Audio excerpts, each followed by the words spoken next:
Hello, my name is Andy Smuskowitz, and welcome to a special episode of the Salvation from Destruction podcast.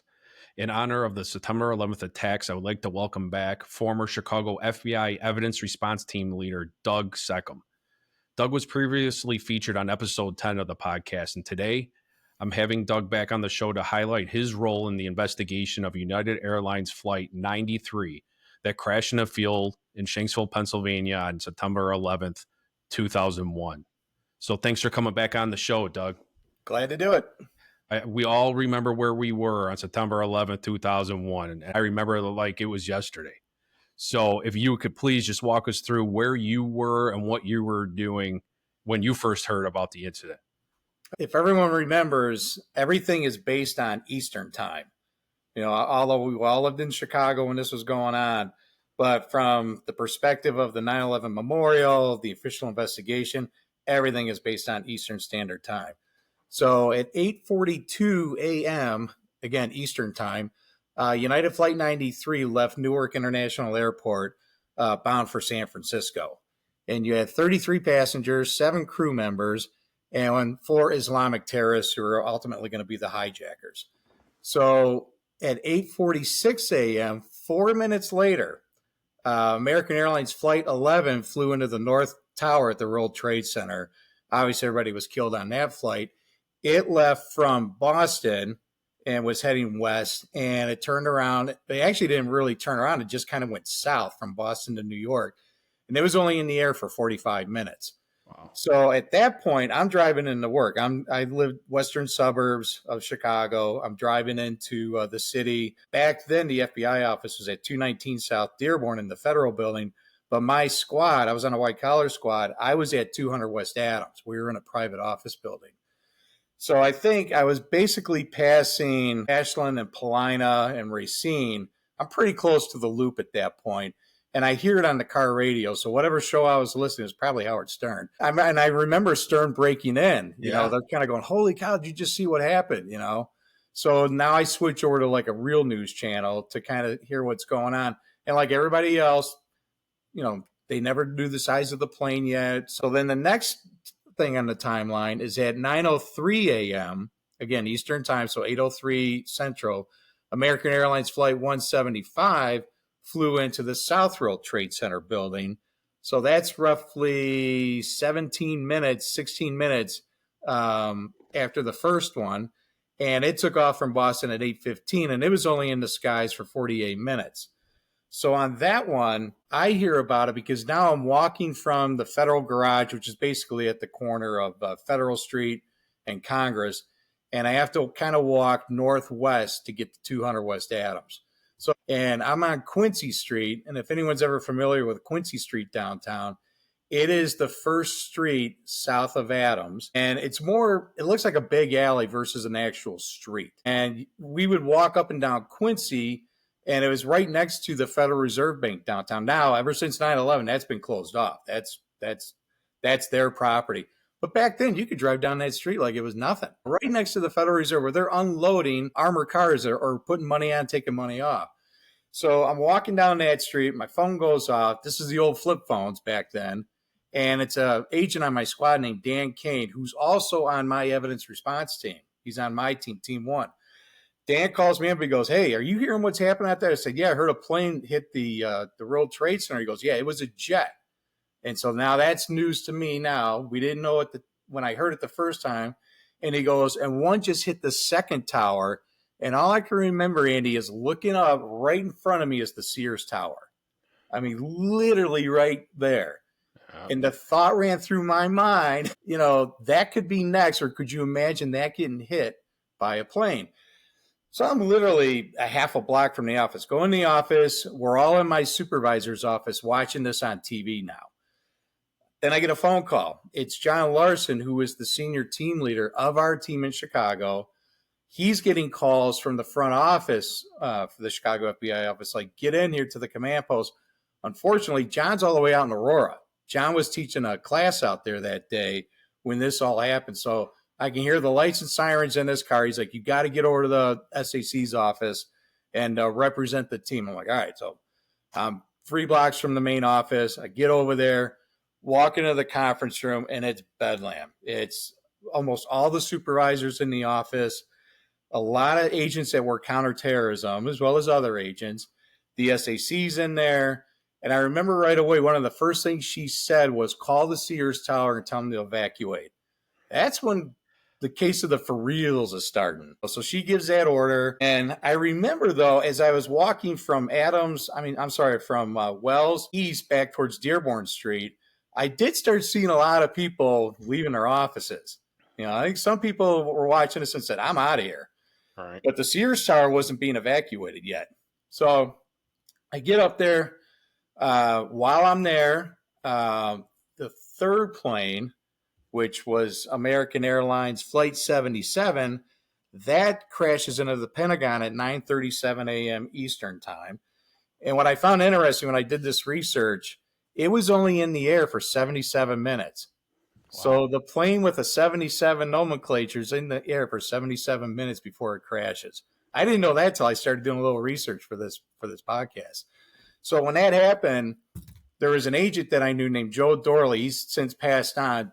Joe, you know how like in your office you would say of a particular cop or something like that dude's a stud because he's so good at what he does? That was Joe.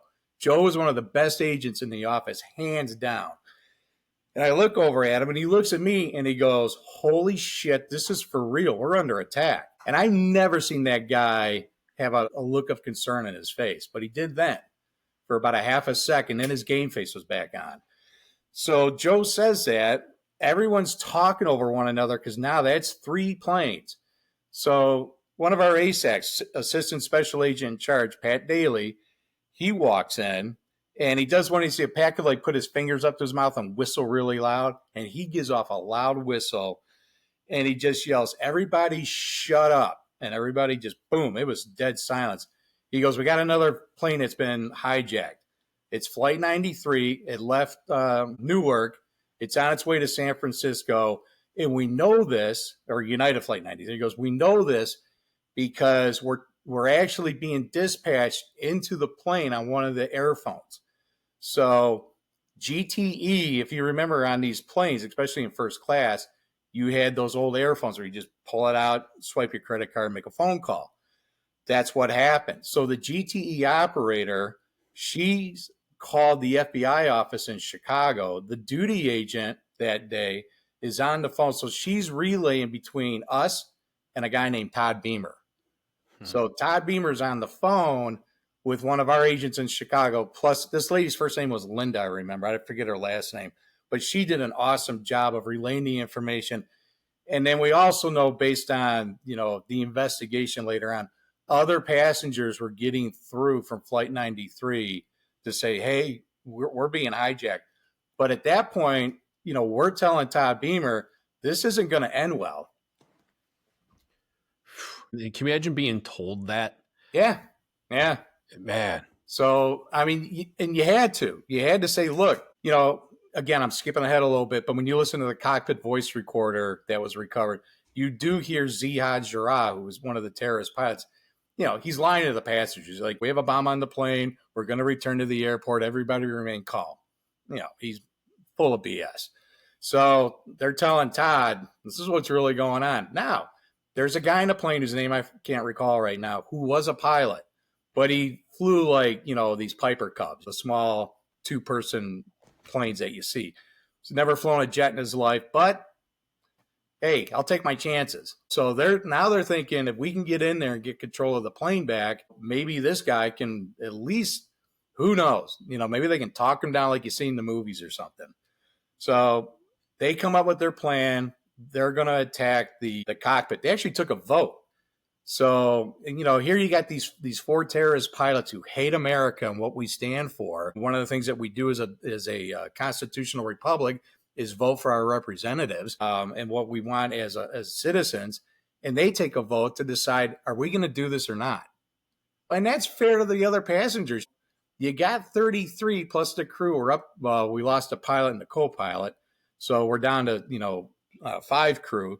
So it's like, do you guys want to do this or not? I know they voted yes. You can hear it based on the recordings and everything, but you got to wonder, well, what if they voted no? I still have a feeling some of the guys would have did it. Well, there were some guys on that plane. One guy was a college quarterback. Todd Beamer, was an athletic guy. And these people were true patriots. And party affiliation, none of that mattered. It's like, let's go. So, and then his famous line was, let's roll. So they begin their attack. So then at 9:42 a.m., the FAA ordered all flights grounded. So everything's getting grounded. Only a few people know about Flight 93 at 9:42 a.m. And I think we actually got our first phone call from the Evidence Response Team unit back at Quantico to go to the Pentagon.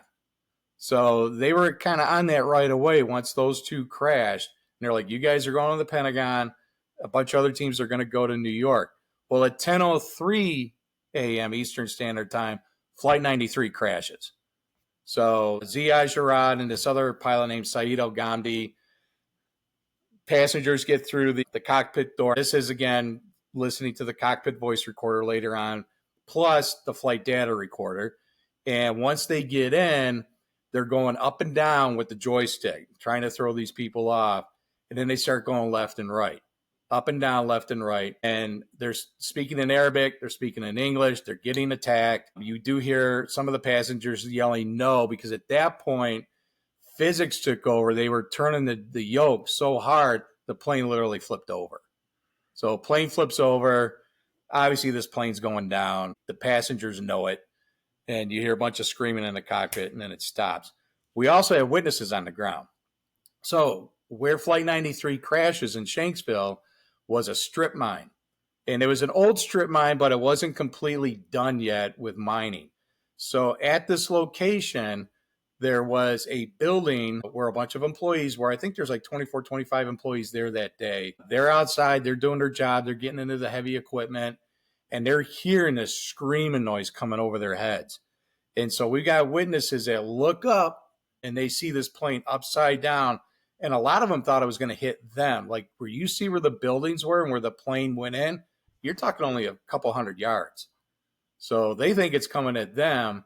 And then later on, when we get to look at the flight data recorder data, we know that plane was going over 500 miles per hour.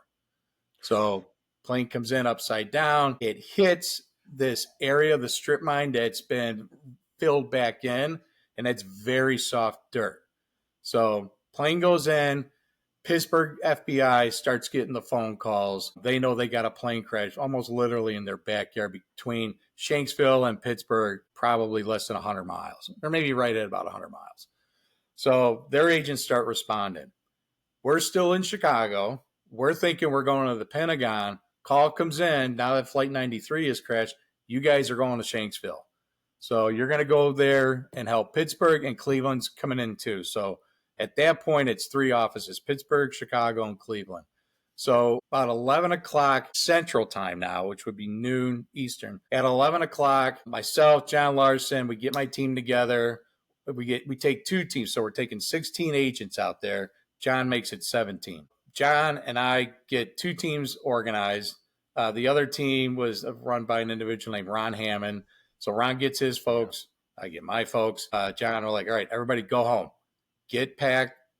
We don't have no idea how long we're going to be gone. I'm guessing, because we worked a bombing in 1998 in Africa, we're probably looking at 2 to 3 weeks. Okay. So I got to, pack enough clothes and everything for 2 to 3 weeks. And I leave the building. And as I'm driving, just as I go underneath the old post office, it comes up on my FBI radio. There's another plane that's unaccounted for. There's a United flight that left Springfield. We don't know where it is.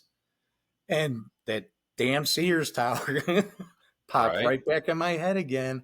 So when I heard that, I actually went up an off ramp, probably a little bit after Morgan, maybe Ashland, and just pulled up and stopped, thinking in any minute now, a plane's going to hit a building in Chicago, which means we're not going anywhere. So a few minutes go by. Guy comes back on the radio. He goes, hey, earlier call about the plane that's missing. It's been accounted for. It's landed back in Springfield. Coast is clear. Take off again. So on my way home, I call. She's not my ex-wife, but back then she was my wife. And I called her and I said, hey, can you do me a favor and get the kids out of school? All three of my kids were in elementary school. My son was in kindergarten, which meant I had a daughter in second grade and a daughter in fourth grade at that point. So she's like, why? And I said, well, I'm leaving for Pennsylvania. I don't know when I'm coming back. She's like, okay. So she goes up to the school. Now everybody knows what's going on at this point in America. And she tells us the principal she wants to take the kids out of school. And why? Because their dad wants to see him before he leaves. And she got really upset. She was like angry about this. And the reason she got angry, she thought I knew something that the public didn't know. And how dare I hold that information if we're all, I mean, she's completely speculating that something's going to happen. She got the kids home. And I just remember laughing because my son was 5. He couldn't have been happier. Right. He's home from school. He's like, I'm not in school. I get to play with Legos now. See ya. Right. See you when you get back. So say goodbye to my kids. And then the other thing I remember is I was putting my go bag and a few other things in my car. My neighbors obviously sensed something was up. And they all come over and, give you a hug, good luck, goodbye, go get them, all that kind of good stuff. So back to the office. I grabbed Dan Kane. We're going to take my car. We go as a group. We leave at about, I want to say maybe 1:30 in the afternoon. And we get on 80-90 and we're flying east. And once we got to the Indiana border, which takes no time at all, the Indiana State Police pick us up. They know we're coming and they give us a police escort. They cleared that highway. So that's a bizarre feeling when you're on a major U.S. interstate. Now, this is 80 we're talking about. There ain't a car on it. I mean, they're all off on the shoulder. They had already sent cars ahead to move everybody. And that doesn't happen. No. Not at all. Yeah. So we take off. We get an escort all the way to the Ohio state line. Ohio picks us up. Same thing. But by then, they got everybody off the roads. And nobody really wanted to be out at that point. Everyone's glued to their TV. So we're zipping along. And it's getting late. We're kind of like, we got to get some dinner, man. Most of us probably skip lunch. We haven't eaten since breakfast at 6 a.m.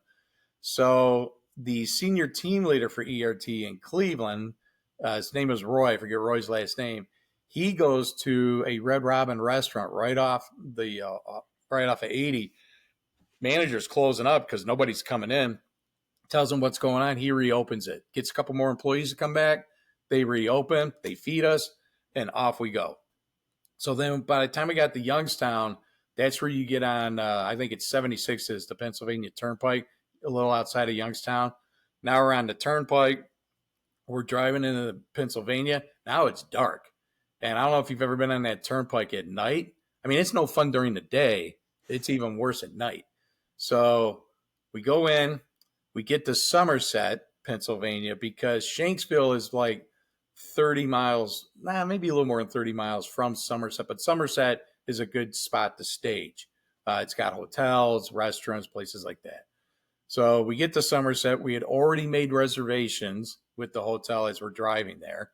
Everybody gets in the room, and the word is, hey, we got to be at the Armory right outside of town at 7 a.m.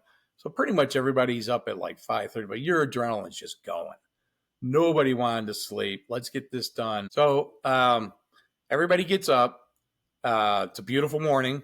It's sunny. I mean, it was a little dark at 6 a.m. or whatever, but it's a nice day. And we drove over to the Armory, and we get there. We meet Pittsburgh ERT. I already knew Bob Craig and Andrea Damon, who ran their team, and John Larson knows them too. But that was a real good surprise, a pleasant surprise, was there was about 15 ATF agents from Pittsburgh that showed up. And we're like, man, that's a huge help, that they're here too. And because one of the things we have to remember is passengers on Flight 93 were telling us and the other people that they spoke to on those phones, these guys say they have a bomb. So, and even Ziad Jarrah, when you hear the recordings, he says that. He goes, we have a bomb on the plane. Don't try anything funny. Well, did the plane come down because they blew it up? Or did the plane come down because they flew it into the ground? Nobody really knew that yet. So now we've got ATF agent bomb techs. We got our own bomb techs coming in. And so we all marshal up and we drove out to the crash site. and it was Route 281, I remember. And you take that to Route 30, and that's the exact same Route 30 that goes from all the way from Atlantic City, New Jersey, out to Astoria, Oregon, and it runs right through Illinois. In fact, it's right over there Yeah. from my house. So it's the exact same Route 30, which I thought was interesting at the time because I'm going, huh, I recognize this road. So we get on Route 30, and then we come up to what's called Lambertsville Road. And if anyone goes out to the site now, you'll see these locations I'm talking about. But now you can't get to the memorial on Lambertsville. There's no way to do that. So we turn at Lambertsville, and I'll never forget this. There was a tank company there, Highland Tank, and they had this giant black tank that they build these like oil tanks that people have in the ground. And that was the perfect landmark. So I'm new to this area. We're all new to this area. It's like, once you see the big giant Highland tank, you turn right. So you turn right on Lambertsville Road. And I remember this too, like it was yesterday. I got Dan in the car, I had a couple other people in the car. And just as we're getting close to the site, there was a road that we had to cross called Cemetery Road. And I thought, wow. Right. Of all roads to be out here, it's that one. So you pass Cemetery Road, then we come off Lambertsville Road onto a dirt road, and now you're starting to see, the command post for the Pennsylvania State Police, the command post for the Sheriff's Department. Like, we're here. It was pretty obvious. It was very quiet. They're looking at us. We're looking at them. They did a good job. They stopped all of us. So let me see your creds, which I thought was fantastic. Security is already working here, as it should. So they check everybody out, and they let us go down this other road, and we had to pull off. It was a dirt road, and can't really see anything just yet because we kind of got to walk up almost like a man-made ridge. So everybody gets out of their car, and Andrea goes, all right, everybody, it's right over this ridge. Sun's up, dew's on the ground, 60 degrees, and a beautiful day. But one thing we all remember, if we talk to people that were there, that is the smell of the jet fuel. We could all smell it. So we smell it, we come up over the ridge, and all we see is a crater. And I would say at the time it was about 40 feet wide and maybe 15 to 20 feet deep. And we see this crater, and we're looking around, and I'm looking at Andrea, and we're like, where's the plane? Because Pittsburgh had a plane crash in 94. Chicago had that American Eagle flight plane crash over in Roselawn, Indiana that we were. Even though that plane came in screaming, the plane was there. It was broken up, but we could see it. We're not seeing any plane. And this goes back to that's basically backfill from a strip mine. That's the unique thing that we're dealing with. So we kind of walk up to the edge. It's still smoking. There's fire in the woods. You can still see the volunteer fire department. They're still putting out little fires in the woods. And you can see the burn pattern in the trees, the hemlock trees. So it's like the plane hits and you just see whoosh, like you would almost see in a movie. And so all these hemlock trees are burned. So kind of looking around. And then we got to figure out how big is our scene. So that's the first thing. So again, this is the morning of September the 12th. The NTSB's there. There's like 4 or 5 guys from the National Transportation Safety Board, and they have to be there. A plane went down. But what they're not getting right away, that we had to explain numerous times, this is a plane crash, but what tops this is a crime scene. This is not your typical plane crash. They want to treat it like a typical plane crash because that's the way they're trained. And we're like, put the brakes on, time out. This is different now. We got chain of custody to deal with. We have documentation to deal with. You find something that's of intelligence value, that's got to get out. We got to get that to the investigators.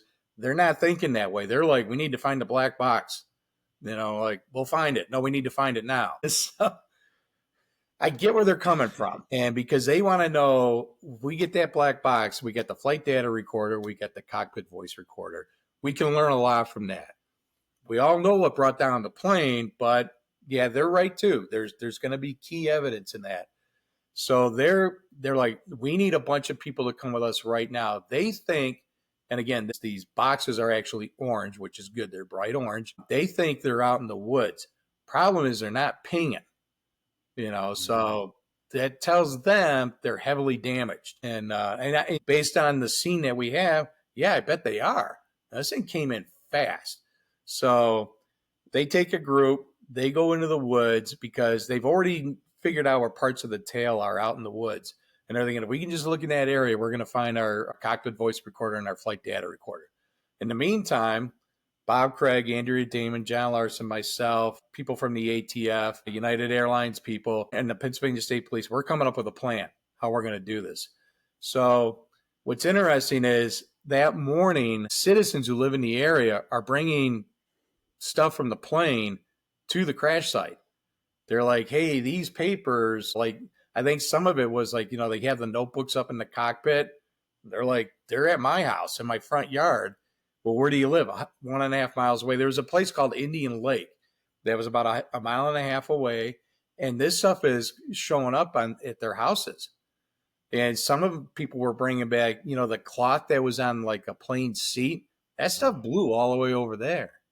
So now again, we don't know that if this is a bombing, but when you investigate a bombing, your post-evidence collection on a bombing, you find your furthest piece and then you double it. That's your crime scene. So at 1.5 miles, we all agreed we're going 3 by 3, 3 miles by 3 miles with this scene. So that's huge. That's a huge scene. It is big, but it's doable because some of it's on private property, most of it's not. So we can chart it out on a map. We've already got total station operators coming in from the Pittsburgh State Police. And the reason we want them is we decided we're going to divide this 3.5 miles crime scene into 5 zones, A through E. I can't remember if A was the crater or B was the crater. One of them was the crater itself, and the next zone was the area around the crater. And then C, D, and E was like that area where everything shot out. So we get that divided up on a map.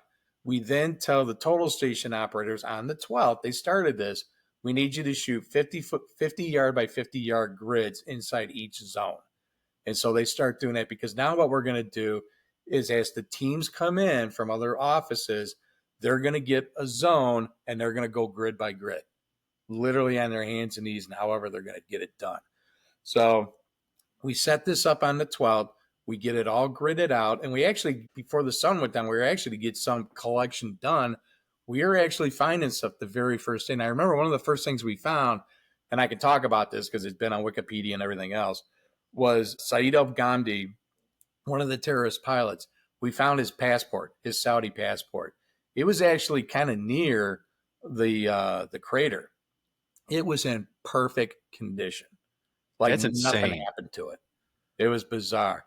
Then a Pennsylvania state trooper who was doing security, as he's walking to his area in the woods to do security, he looks down, he finds Z.I. Girat's passport.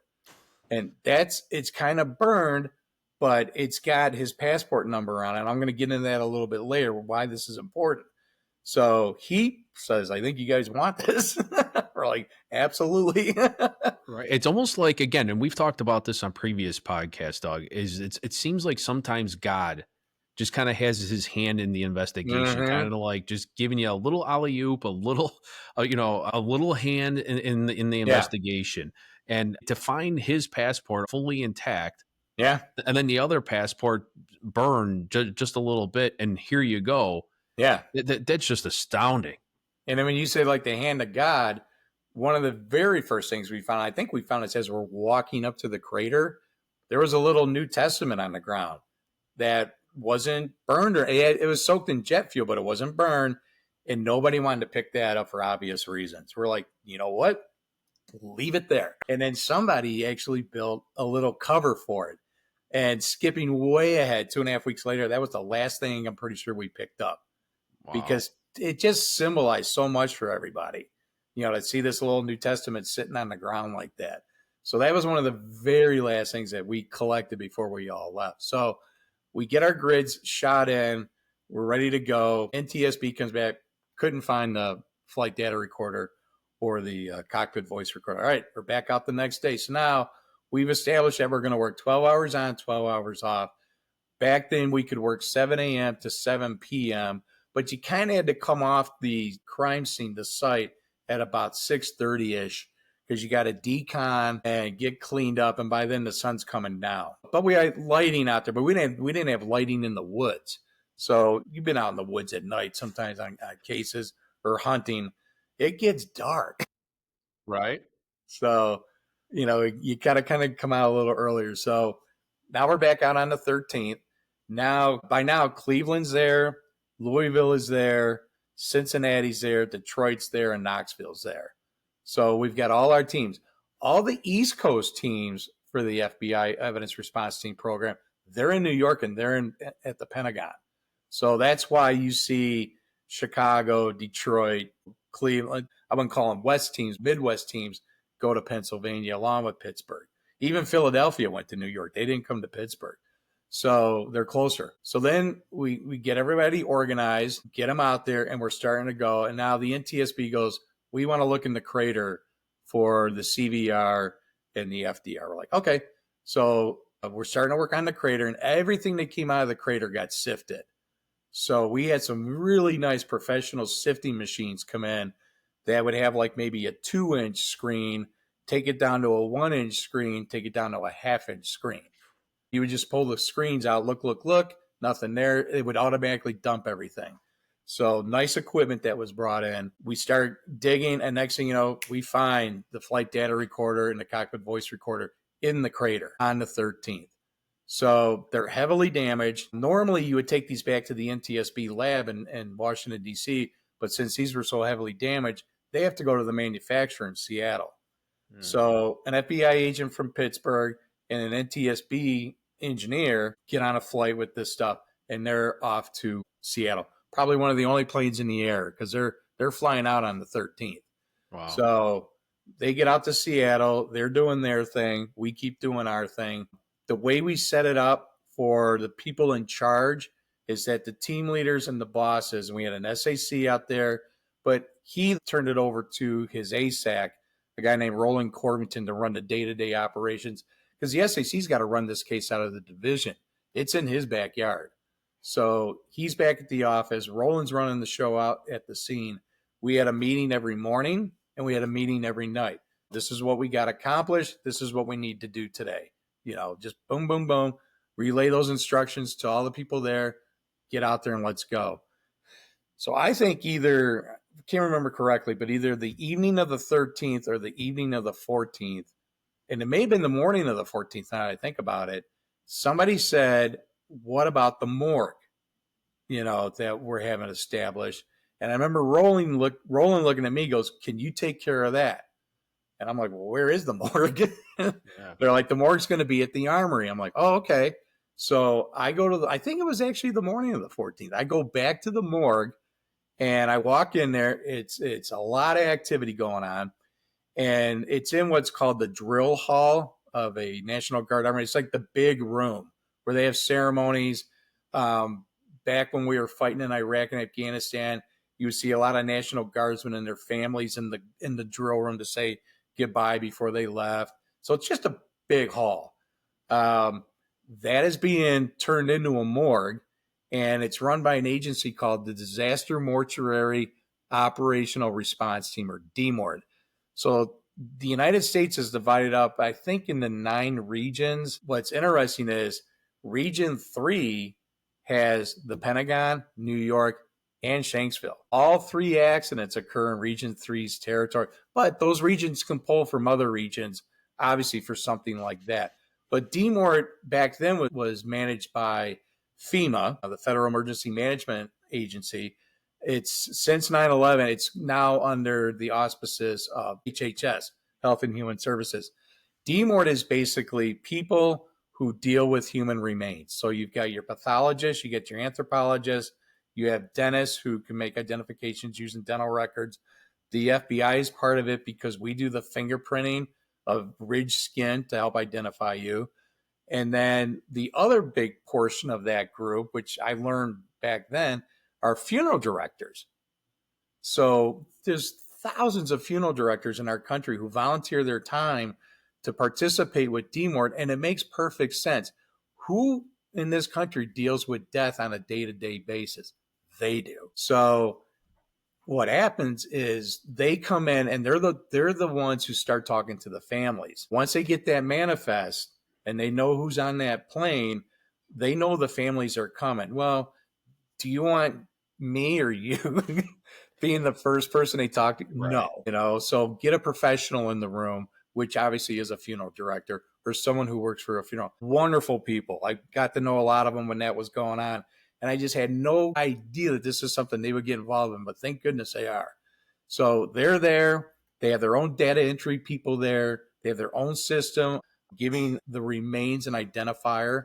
So going back to the scene, we decided as a group what we were going to collect were human remains, evidence of the hijackers, personal effects, and plane parts. Those were the big four. So human remains were going to go in biohazard bags, so to speak, or a red recycle container, like the small ones we used to have. So that's where the human remains were going to go. If you found personal effects, those were going to go in a different container. Evidence was going to go in a container, but somebody is at that container. We got to start doing the chain of custody right then and there. Who found it? Where'd you find it? What grid? What position in the grid were you? Some of the things got shot in by total stations. Some did not. Depends what it was. Everything got collected. You had the names, the dates, so we could label the evidence properly. And that was done right there in the field. And then once it was put in, we had tons of John Deere gators out there. Some company nearby, there was a John Deere dealer. He arranged to get all of those brought in for us. So we had probably 30 gators at this scene, just constantly driving back and forth. And most of it had evidence, or they would take human remains to a refrigerated truck, or they would take personal effects to another truck. And then the plane parts, that all had to go over to United Airlines station. It's their plane, and there's a representative from Boeing there too. So they get all that because they have to preserve that as part of their insurance process, the NTSB investigation, all of that. So on the 13th, all of a sudden, the United States Postal Inspectors show up. And at first it didn't click. We're like, what are they doing here? There's like 15 or 20 of them. And their supervisor goes, hey, nice to meet you. I'm like, well, what can we do for you? And he goes, we have to collect the mail. That's the law. I'm like, what are you talking about? Right? Yeah. Like, who would think that, the postal inspector would be there to collect the mail? And he says, under the law, if it's deliverable, we have to deliver it. And he goes, there was a ton of mail on that flight. They know it. They've been tracking it. And then he told me, he goes, one of the things you got to be thinking about here is back then, Bank of America was headquartered in San Francisco. Now they're in Charlotte. But back then they were in San Francisco. Huge bank, one of the top 4 or 5 in the country. So everybody in that New York, New Jersey corridor who has a mortgage with Bank of America is right. This is when you still wrote checks. We didn't have electronic banking back then. So you literally wrote a check and put it in an envelope, and it's on that plane. So a lot of the Bank of America mortgage checks were on that flight. We're like, holy cow. Now I'm thinking about like me as a homeowner going, you think you paid your mortgage, and now Bank of America goes, no, you didn't. So he says, I got my crew. We'll help you guys, but we got to collect the mail. And if it, most of the mail was in decent condition. So that's crazy. Because it's in a sealed container. So when that container kind of like comes out of the plane, it's tumbling. Some of them broke up, but you can literally pick up a mortgage check and go here, So they're collecting that. So now we're up to 5 items that we're collecting. So back at the morgue, I come inside and I meet a guy named Paul Sledzik. And Paul to me, is a god because I don't know anything about running a morgue. I'm just there to check on it. But I'm realizing, talking to Paul, he still thinks this is a plane crash. He's not thinking crime scene. I thought he had one of the most interesting jobs. He was the curator of the National Museum of Health and Medicine, which is in Washington, D.C. And he told me, now this is like at the end, he goes, hey, Doug, if you're ever in D.C., look me up. And he's like, I'll give you a tour of the museum. And he goes, the number one exhibit is John Wilkes Booth's head, which is still preserved in a bottle of like formaldehyde. Really? That's that's insane. Sure, Paul, I'll be there. Yeah, right. So I'll never forget him telling me that. And so when we get there, he's got his master's. I think he had a PhD in forensic anthropology, super smart guy. And once I said, hey, the FBI has to have a presence here because there's going to be evidence coming in here, in those bags of remains. I guarantee it. And we have to account for it. And he goes, you know what? You're right. We're going to figure this out. He just zoned in like, I have an issue and we're going to figure out how to do it. So between him and I, he laid out the floor plan of the morgue, and boom, here's the FBI station. We're going to do this. We're going to do that. And then it started to change their way of doing their system because now we have to look for evidence right at the beginning of when I hate to use this description, but everything was in these biohazard bags. I mean, that's all we had. And that's typical at a mass disaster. So we got it established. And what happened is you have the antemortem trailer outside, refrigerated trailer, and the postmortem. You have stations all through this drill hall. Now you have pathology, you have DNA, you have anthropology, you have dental, you have the FBI in two areas. One was my crew for evidence collection. The other one was what's called the FBI disaster squad out of the lab. And those are our fingerprint examiners. So if remains came in and it had ridge detail, either fingers, hands, or feet, that was getting printed. A lot of people on that flight, and this is true in life in general, are fingerprinted. Their prints are on file already. So, sure. I mean, obviously there's, arrest records, but the bulk of the fingerprints are people with jobs where they have to be fingerprinted. I think most school teachers around the country are all fingerprinted. If you work at a bank, you're getting fingerprinted. If you're the janitor at a bank, you're getting fingerprinted. So your prints are on file. So they're looking for that. We're looking for evidence. So the system we developed was we were going to use exclusively the Army National Guard soldiers. That started out wrong on the first time we did it because there was like a lot of 18 and 19-year-olds. They are not cut out to do this. I'm sorry. So in order for them to work, they had to be some of the older guys and ladies, somebody in their like mid to late 20s who could deal with this. And even some of them had a lot of problems with it. But then DMORD had their own people who could do this. So before we got started, myself and Paul Sledzik got the whole group together in the drill hall and explained to them, this is different, folks. This is not your typical plane crash. This is a crime scene that happened to happen aboard a plane. Okay? So now you are basically witnesses in this case. It's the way it's got to be. And you got to take your information. You're going in my FBI report when this is all over, and I need you to use good operational security on this. Don't tell your family what you're doing here or what you're seeing. I can't make them do it, but I'm like, please, for this case, and so we can catch the people that did this, good operational security, and watch yourselves when you go out to dinner. There's media everywhere. In fact, they tried to infiltrate a couple of bars that we would go to at night because they knew we were there. They saw the black SUVs and they go, oh, here's where the feds are. Go inside and let's listen in and see if we can pick anything up. And so we picked them off right away. And we're like, you got to go. Give us a break. Let us have a little downtime without you nosing in on our conversations. So, but, you had to tell the average person, the nurse, the funeral director, the funeral director's assistant, watch what you say. If you're at a restaurant, try not to talk about this. If you're having breakfast at your hotel, trust me, somebody from the media is having breakfast right next to you. Be careful. You're like, got it. So they all got on board. And then what would happen is items would come off the antemortem trailer. We would lay it out on what's called the triage tables. And a representative from evidence, a representative from the disaster squad, DNA, pathology, anthropology, dental, they were all there. We would photograph the entire thing. State police took care of that portion of it. And then the pathologist would say to the guardsman, I need you to bring this to my station. Boom, he has a checklist and he's checking off where he's got to go. Sometimes they would look at it like, don't need to look at this again. So they would say, bring it to my station, my station, my station. You can skip me. I would say, bring it to the evidence station. I see something I want. And so they would just walk the line, so to speak. It was almost like an assembly line. They would walk the line, check off everything that was done.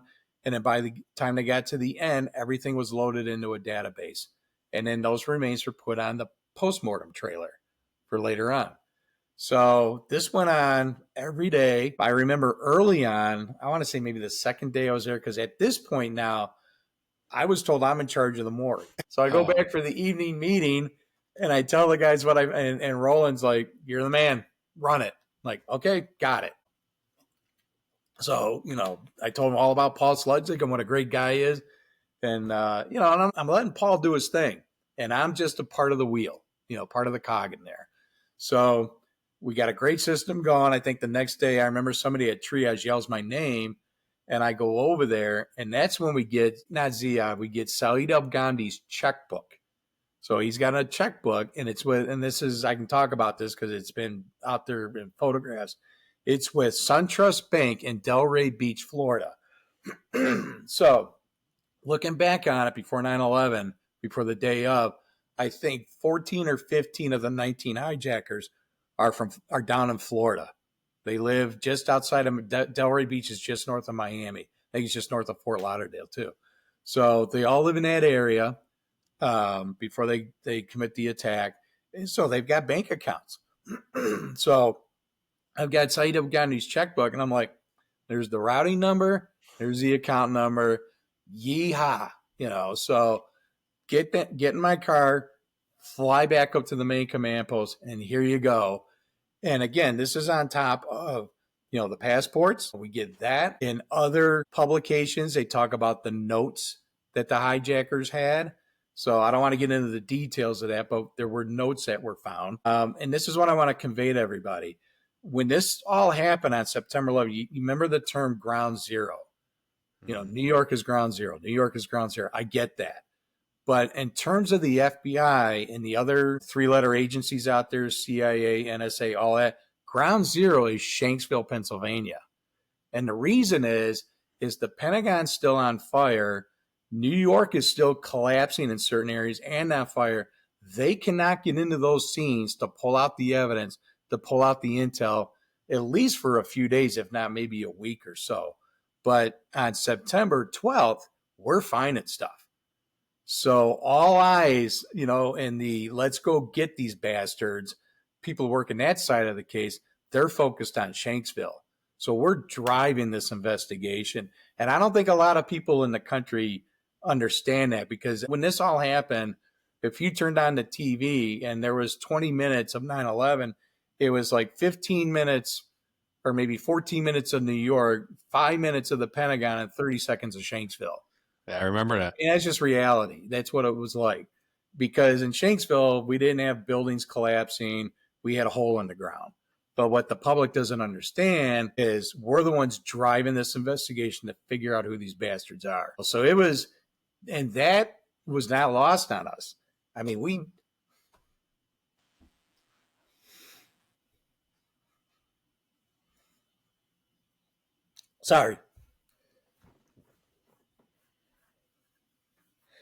knew we had to find it.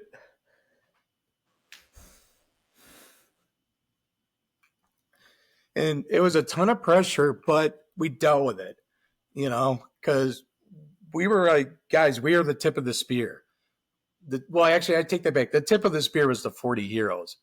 They're the ones who started this war against terror, not, the Army, the Navy, and the Air Force, or the Marines. It was the 40 heroes on that plane. We're coming in behind them. So they started the war, and we're finding out who these bastards are, and we're getting that intel out. And that was driven in us every single morning. Get out there and find it, people, because this is what the military needs. This is for targeting purposes. This is what the agency needs to figure out the connections in Pakistan and Afghanistan and everything else. Everyone's like, oh yeah, bin Laden did it. Well, bin Laden didn't do it by himself. It was a whole network called Al-Qaeda. And we got to figure out who's in that freaking network. And we're figuring it out by the stuff we're finding. Once they say, hey, the government didn't connect the dots. Well, God damn it, we were connecting the dots starting September 12th. So, we're doing all that, and we get it done every night. In the debriefs, we're hearing about stuff we're finding. I remember in this command post, there was one section of the command post, and these guys didn't talk a lot. I knew what agency they were with. Right. And so a lot of stuff you would find, thank you, and they're getting it out to their people. So that I got it. That's what you're here for. So, I get Gandhi's checkbook up there, and that's a great piece of intel right away, plus the passports and everything else. And then the other operation of the morgue was as they're building up a lot of personal effects, they're like, where are we going to put all this? And I said, guys, the airport's right across the street from me, the Somerset County Airport. There's 3 or 4 hangar buildings over there. Let me go over there and see what we can do with those. Plus, we can secure it. It's behind a locked gate. Oh, and that was the other thing I want to say about the morgue was we had to put a ton of security out there. So I had troopers posted on the outside of the armory facing north, south, east, and west. I had people getting checked in at where you drive in the park, and you got checked in again before you went into the drill hall. So we just had to make sure that, and we had reporters try to get in. We really did. I mean, God bless them, man, for trying, but they tried, they didn't get in. So then I go over to the airport. The guy's got 2 decent sized hangars that are empty. I'm like, this is going to work. So I get Louisville and Indianapolis to help. And we laid down row after row after row of this brown butcher paper. And so it's all lined up. Now the personal effects are coming in on trucks. And God bless those guys from Louisville and Indianapolis. There may have been Cincinnati and Knoxville people in there too. But they were taking those things off the truck and laying it out, on the brown butcher paper, backpacks, purses, suitcases, briefcases, jewelry, clothing, baseball hats, sunglasses, eyeglasses, you name it. It was coming in, and they were laying all of that out. And the problem was most of it got soaked in jet fuel, so it had to dry out. And then United Airlines, unfortunately, we have plane crashes in this country. And so, you learn from your mistakes, these things. And there's a company out there called Douglas Airline Incident Services. I actually wrote it down. I want to give these guys a lot of credit because they were just huge in this investigation. Douglas Airline Funeral Coordinators. So Sam Douglas and his son Sean, they're funeral directors, but they started this other business up too for mass disasters because they had one. I think they were originally from California, so they had one there. They show up, and I'll never forget this. I'm out there, and we're all dressed in like BDUs, and I probably wore this T-shirt now 4 days in a row. There's suits and ties, with nice shoes, and I go, nice to meet you, gentlemen. So they told me what they're going to do. They're hired by United Airlines to come in, and once everything dries out, they're going to take custody of this stuff, okay, along with Wally Miller, who is the coroner for Somerset County. Okay, so Wally's running the show. And when you think about it, Wally was the person in charge. Nothing gets told you're done until Wally says so. And he's the local funeral director. So just so people know, it wasn't so much – technically, the FBI at that point was working for Wally, because we're doing our investigation. But if Wally says, get back out there and keep collecting remains, we got to keep doing it, because he's the coroner for that county. So Wally's overseeing this. I'm sort of letting Wally and Douglas Funeral Services handle this. But what they did then, when everything was dried out, they come in, they clean it, and then they take photographs of it, professional photographs. They write thorough descriptions of what it is, and they put it in a catalog, and then the catalog goes to the next of kin. So now I hear you, I go, oh, that's my husband's wedding band. Oh, that's my husband's backpack. Oh, that's my husband's wallet, or my wife's, purse, or that's her pair of glasses. All of that stuff I thought super professional and very honorable, the way they did that. So that was a very interesting memory from that whole experience, is how the personal effects were taken care of. So our job was to preserve that stuff. So everything's going into these hangars. We had 24/7 security on the hangars with the state police. And I can't say more about the state police. I mean, they were just great to work with, because in that crash site, you got to remember, it's in the woods. So some of it's in the woods, some of it's in the crater. So they guarded the woods, and they had a trooper about every 100 feet. So I wish we would have did this. We didn't think about it while we were there. At night, most of those troopers set up a campfire it got cold out there. So, and they're not sitting in their squads. They're out sitting on a bench, just guarding the crime scene. I wish we would have put a helicopter up and took a picture down to see these little campfires every 100 feet or so surrounding the crash site. I thought that would have been kind of cool, but, we didn't think about it then. But give those guys credit. They were out there every night doing their job.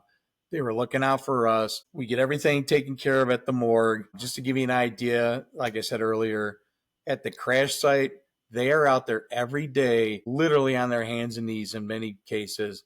A lot of those little Bearcats were being put to use to scoop parts of the plane and things like that. So by the time we got rolling, I want to say by the 15th and 16th, we really got a hell of an operation going. And there was one agent I remember from Pittsburgh who was a mining engineer. Boy, did we use his talent. I mean, he had a lot of great ideas on how to run this operation because he kind of ran it like a mine almost. Bring stuff out, search it, move on. Bring stuff out, search it, move on. If you ever look at an overhead of Flight 93 where it crashed, off kind of to the left of where the plane came in is a pond. And so at one point, I think a part of the engine was in that pond. We had to drain that pond. Mm-hmm. That was thousands of gallons of water to get that item out of the water. And again, it took about 2.5 weeks. The morgue never took a day off. The crew outside, the crew at the crash site, they got 1 day off. They needed it. But actually, that was a good day for us because then we got caught up. More stuff wasn't coming in, and we were able to catch up to these guys now. And so when they came back to work, we were back working on a nice system again. Excuse me. So we needed that day while they took a day off. Just kind of give you the flow of the days. I mean, everybody out at the crash site's working. Everybody at the morgue's working. I would shut down the morgue at about 6 because every night we had to have the cleaners come in because it's a morgue. So they would mop the floors, wipe everything down, try to get it as sterile as possible again. And then we'd lock up. State troopers would stay behind. 7 o'clock at night, we were out of there. And a lot of us ended up at I remember when you and I talked earlier about this case, I couldn't remember the name of the bar. I had to go look. It was called Maggie Mays. Maggie Mays. But Maggie Mays is out of business now. But really? A lot of us would end up at Maggie Mays. And that's the first time I ever heard about Yingling, the beer. Oh, yeah. Yeah. So got introduced to Yingling on 9/11 and, just go to Maggie Mays, get, wings or a beer or wings and a beer or burger and a beer, whatever, just to sort of wind down and then back to bed and up the next morning and off again. Yeah, one of the things that it just seems amazing out of this story too is how the community and all of these companies came together to help you. They put their personal gain or personal egos aside, and what just seems amazing to me is that how you're able to utilize the airport and all of these, this heavy machinery, and how everybody just helped you guys out, and the restaurant staying open and wanting to feed you. That's just absolutely amazing. Well, the people of Shanksville, another little town called Stoylestown, and in Somerset where we were staying, they couldn't have been better. I mean, they knew who we were. They got to figure us out after a couple of days. At every place we went, people were taking care of us. And then the other thing that was interesting, I just remember this, and you brought that up. You remember at that point, that was September of 2001, the government had a surplus that year. Now, Bush wins election in 2000. He's in his first year of his first term, and he pushed through a tax rebate. So every American, depending on what your income level is, you got maybe $600 back or you got $300 back. Some people with kids got more than single people, whatever it was, but you got money back. Somebody in town got together and said, let's take our rebates and let's buy stuff for these guys out in the woods. So these people showed up one day and they had, God bless them, they probably didn't ask first what to get, but they were buying like paper towels. They were buying like latex gloves. They were buying, anything that they think we need. They were buying a ton of food, just a ton, like snacks, like something that could sit out there on a stand for 2 weeks. It wouldn't go stale, like Fritos and potato chips and cases of water. Tons of water came in that way. cases of pop, all kinds of stuff. And they literally got together, went to the bank, cashed their rebate check, went shopping. And as a group, there had to be almost 100 people that did that day. That was incredible. I forgot all about that. How they got Yeah. together and took care of us like that. That's amazing Yeah. how people in the country come together, especially that small town, took Yeah, care of and everybody that was involved. I was going to tell you the other day that the town really shined was when the families came out. So there's a resort out there, I think called Seven Bridges or something like that, or something. And that's where they put the families. And there was media there, and they went in and kicked the media out. These people are taking your room now. So I've kind of felt bad for the media out there. They're just doing their job. But they moved them all out, obviously because the media would start talking to the family members. So when this thing happened and when a normal plane crash or a train happens, the FBI has a memorandum with the NTSB. So the NTSB also does plane crashes. I'm sorry, they also do train crashes when a train derails or if a ship collides or sinks. They do all of that stuff. Then the memorandum, we work together. If it's an accident, we assist them with our collection abilities. And if it's a criminal case, we use their expertise like we did in this one. So they all know that the families are coming in, and they just did a nice job of like, do you need anything? They set up I would say it would be the beginning of the memorial. So they got together, they brought in a bunch of barrels of straw. This way the family could place a photo or a memento of their loved one like pushed into those bales of straw. It was kind of cool the way they did it. And they set it up right where the museum is now. So where the museum is now is where this memorial got started. And so they were able to go there for a moment of reflection, look out into the field, ask questions. But when a disaster like this is happening, this is where I was going with this, FBI agents will go out to the next of kin. So you get the manifest from the train, you get the manifest from the plane, and we need DNA reference samples.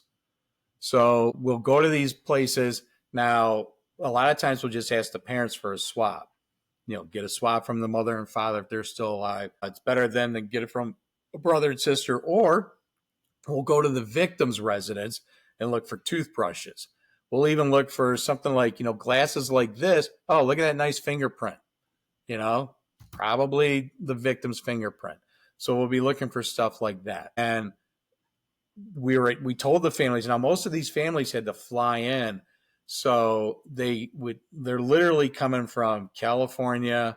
A lot of them were in California because a lot of these people were flying home to California after like being in New York for business. So they would fly to, I think they came into Pittsburgh, drove them out, put them in the hotel. And the next day, here come the big private buses. We've got 40 heroes on that flight. We've probably got close to 200 people showing up, to honor them. And a lot of them brought the DNA samples with them. So I just kind of happened to be standing, I don't want to say in the wrong place at the wrong time. I didn't have anything really to do with the families that day. I was just there for the morning meeting.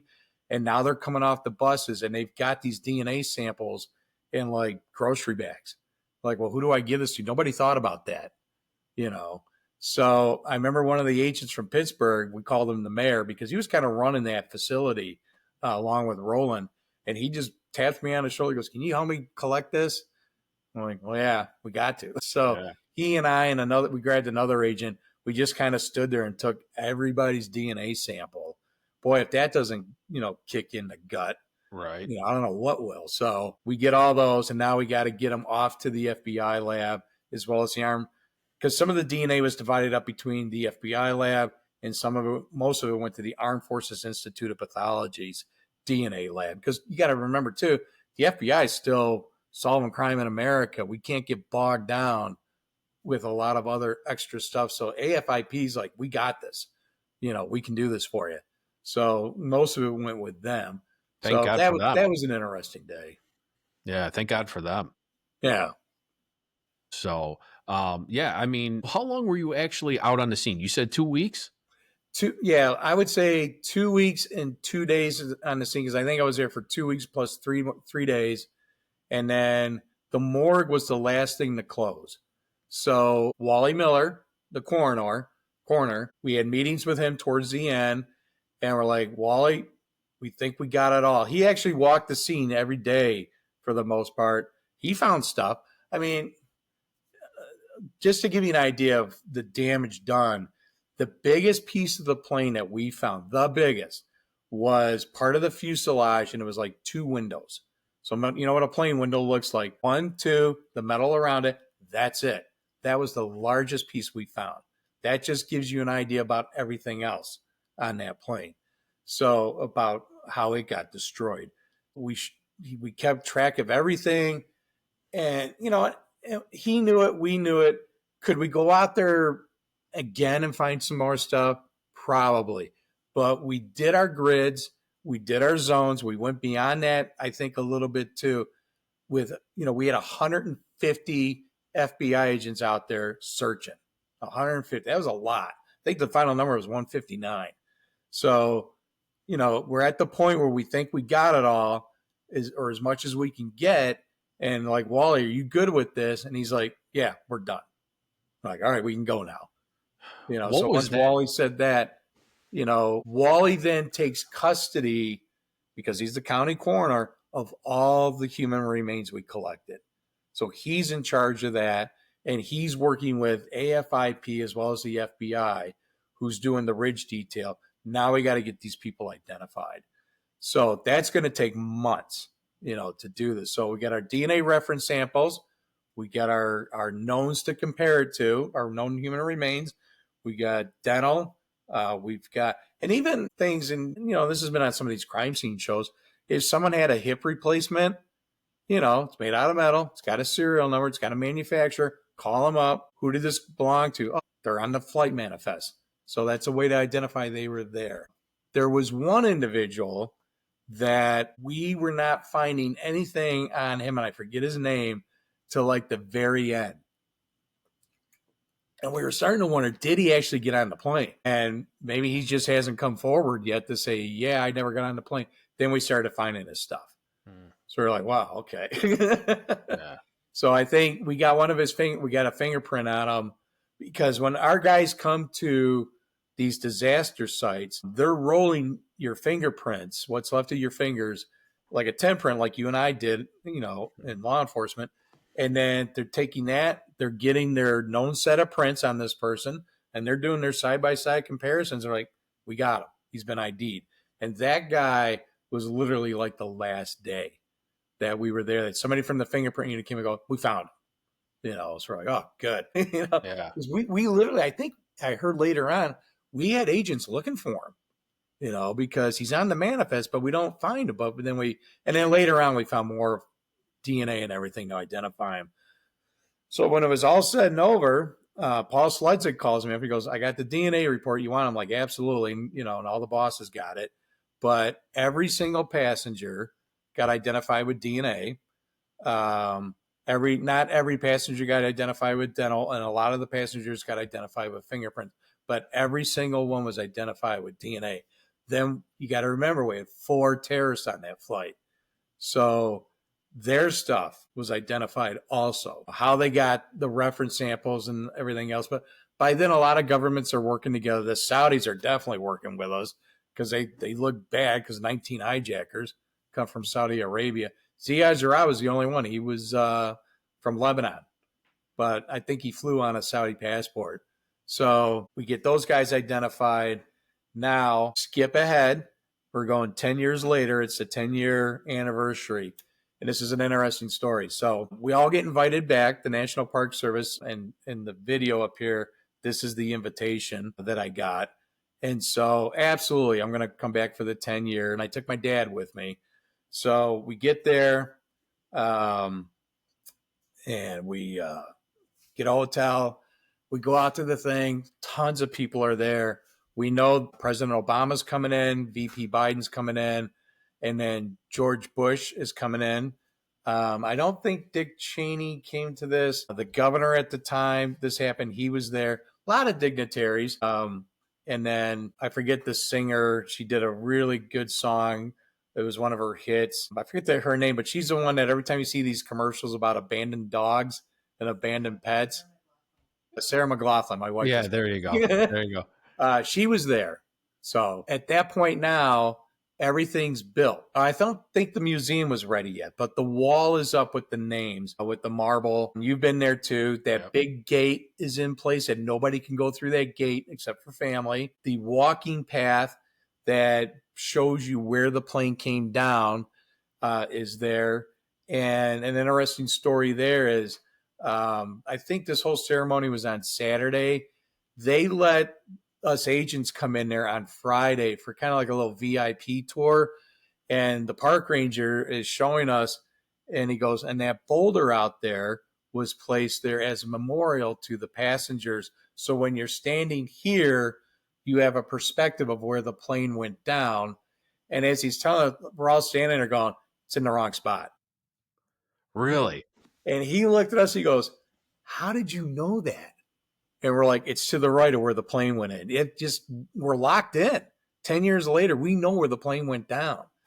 And he goes, you're right. It's about 15 to 20 feet to the right of the actual crater. And the reason is that boulder's so heavy, they had to put concrete caissons underneath it. And the family's like, there's no way you were putting those caissons.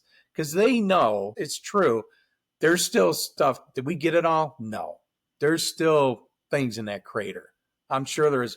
When we got there, that crater was probably 40 feet wide, 15 to 20 feet deep. When we left, it was 85 feet wide and about 40 feet deep. It just shows you how much we took out of there. But Right. I guarantee you we did not get it all, based on the speed that plane came in. So he was like, wow, you guys are good. Right. Next day, they had the ceremony. I'll never forget, they had these giant bells out there. They were like shiny brass. And every time they read the name of a hero, they'd ring it. And so I could still hear it. Well, Sorry. no, that's okay. And you can't help but get emotional. I'm getting choked up thinking about it. How brave those people were. Oh, yeah. And how many lives they saved in this country by doing what they did. They are some of the bravest people that we could ever know, that we could ever remember and ever honor.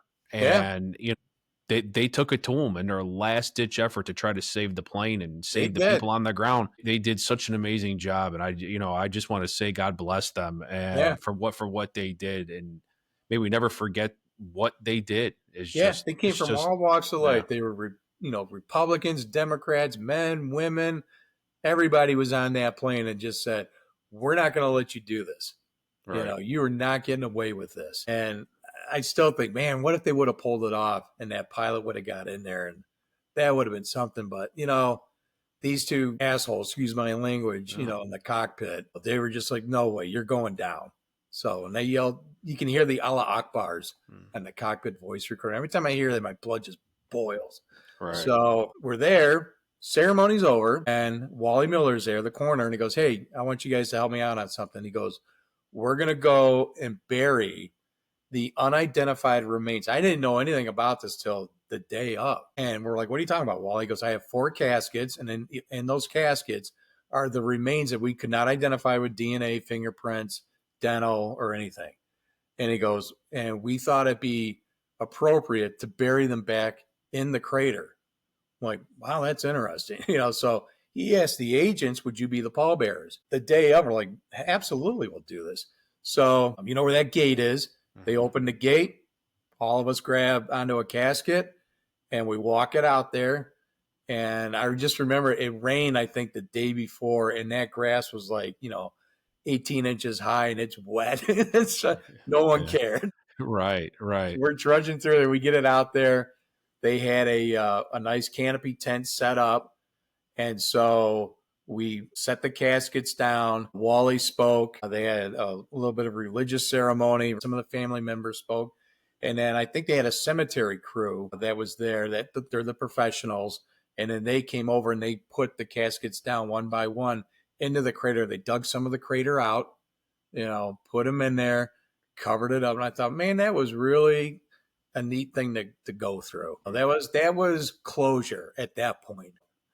Yeah. This whole thing is just such a powerful, story. I could sit here and listen to this for like 2 hours. If you're listening to this, go to the memorial. In fact, go to all of them. Go to the one in New York. New York's going to take you 2 days to see it all, to really see it. Go to New York. Go to the Pentagon. I thought the Pentagon one was fascinating. The way, have you been to the one at the Pentagon? Yes, sir. You saw how they arranged those benches, that these are people that were on the plane, the bench points towards the Pentagon, and people who died in the Pentagon, the bench points the opposite way. So you kind of know where they're on the plane, they're inside. But the other thing that was so interesting about the Pentagon was that semicircle that they formed, and it started with the youngest victim, and it wrapped around to the oldest victim. And when you get to the youngest, it's like, I think she was born in a year. You're right. Yeah. I didn't even know that until I actually went out to the Pentagon too, and I was walking around, and then you see the birthdays, and that's when it hit. And that's when it hit me too. I'm like, oh my God, I think she's like 6 months old or something. Right. I didn't know that. Who can do this? Right. What religion makes you that crazy to do something like that? Yeah, absolutely. I mean, so I want everybody to go to the memorials. I mean, you've been to Shanksville, the 9/11 or the Flight 93 memorial. You could do that easily in a day. That's a few hours there, and you're going to see all of it, and it's impressive, especially because the marble that they use on each panel with a hero's name on it. That's the same marble they use at the national cemeteries. So the stuff they use at Arlington is the same stuff in Flight 93 Memorial. Yeah, I did not know that. Yeah, which I thought was really impressive. Yeah, because I was out there September 12th, actually, of 2019 is when I was out there in Shanksville. And I was out there with a couple of my buddies, because actually one of my buddies graduated from the FBI National Academy, and we were driving back, and we actually stopped, and we were the only ones out there. I remember it was kind of overcast. It was very cloudy, but it was such solemn ground. And we just had the opportunity just to kind of walk around by ourselves and just kind of just take it all in and just take a moment, because I got hired a year to the date before 9/11. So September 11th of 2000, I was hired on the job. And it was just a time while we were out there to reflect, and all of us are in law enforcement, and we just kind of went our own ways and just had our own moment.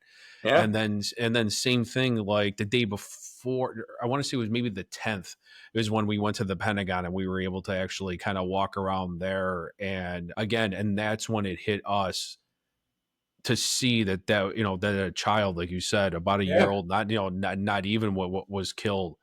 And that was just absolutely astounding. And it really makes you appreciate, everything that you do have. And it makes you appreciate the country that you do live in. And then when was it? In November of 2019, I was able to go out to New York and visit Ground Zero and go to that memorial. And that's powerful. All of them are powerful.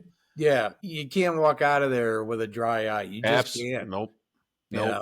No. And then especially when you're in Shanksville and you're up higher now, like over by the museum, and you're kind of looking down over it, and you see that rock, and you see that open field. It's absolutely emotional. When they built the museum, that's where we had our command post, like right in that, like our command post was probably more like in the parking lot. Because we didn't build it up on the edge of that plateau, but that's where the first memorial was laid.